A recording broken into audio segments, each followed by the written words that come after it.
এমনকি কলিযুগের যুগাবতার শ্রী গৌরাঙ্গ মহাপ্রভু যে যুগ ধর্ম প্রচার করতেন যখন হরে কৃষ্ণ মহামন্ত্র, তাই অনেকরা হরে কৃষ্ণ মহামন্ত্র করতে সময় খুব আলস্য করে।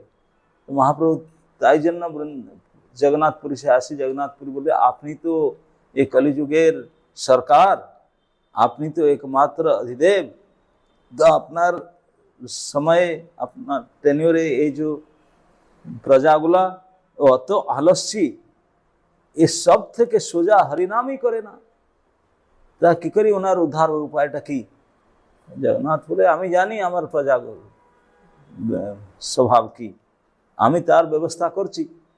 তা হরিনাম না করলেই প্রসাদ তো পাবে, প্রসাদ খাবার সময় কেউ আলস্য করবে না, কেবল প্রসাদ পেয়ে তোরা মুক্ত হয়ে যাবে। তো আমার ক্ষেত্রে প্রসাদ ক্ষেত্র, তো জগন্নাথ ক্ষেত্র